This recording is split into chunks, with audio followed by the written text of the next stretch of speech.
गुप्त साम्राज्य भारतीय इतिहास का एक बेहद गौरवशाली और महत्वपूर्ण अध्याय है।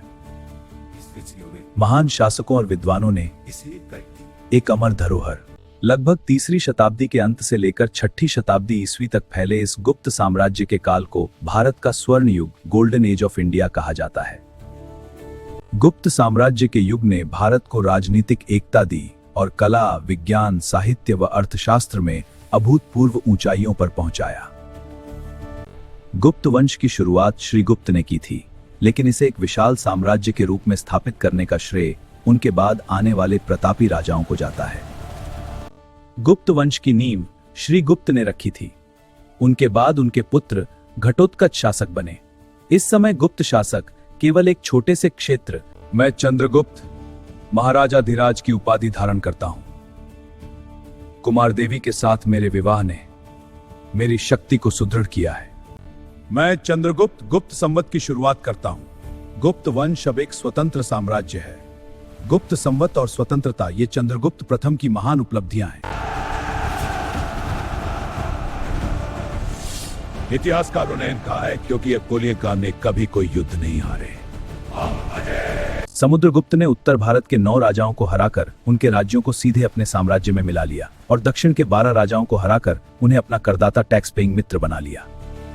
समुद्रगुप्त कला और संगीत के बहुत बड़े प्रेमी थे। सिक्कों पर इन्हें वीणा बजाते हुए दिखाया गया है। वीणा की ध्वनि और राजसी वातावरण उनके गौरवशाली युग को जीवंत करते हैं। शासकों को परास्त करो। चंद्रगुप्त द्वितीय विक्रमादित्य ये गुप्त वंश के सबसे प्रसिद्ध राजाओं में से एक दुआ है। मैं विक्रमादित्य हूं।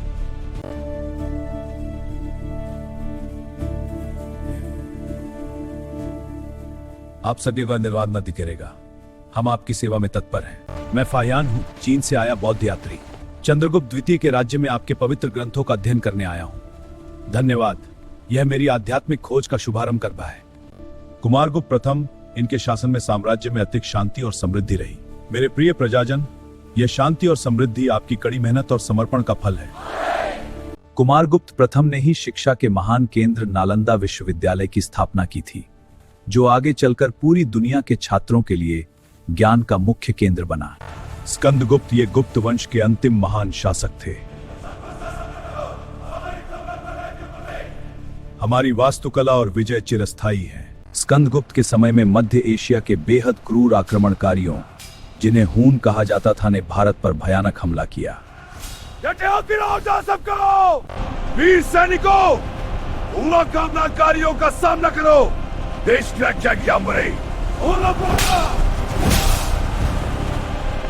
गुप्त काल को स्वर्ण युग क्यों कहते हैं?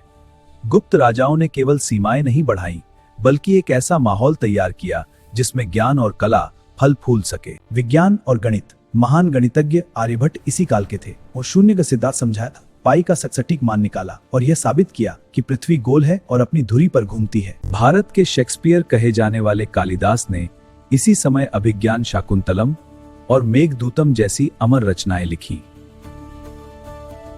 इसके अलावा प्रसिद्ध कहानियों के संग्रह पंचतंत्र का संकलन भी इसी काल में हुआ था।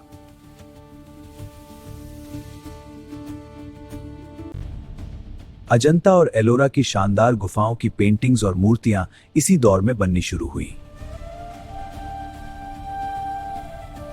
नागर शैली के भव्य हिंदू मंदिरों का निर्माण, जैसे देवगढ़ का दशावतार मंदिर, भी इसी समय आरंभ हुआ। गुप्त साम्राज्य का अंत कैसे हुआ? स्कंदगुप्त की मृत्यु के बाद कोई भी उत्तराधिकारी इतना शक्तिशाली नहीं था जो इतने बड़े साम्राज्य को संभाल हुआ। हूणों के बार बार होने वाले हमलों ने देश की आर्थिक स्थिति कमजोर कर दी।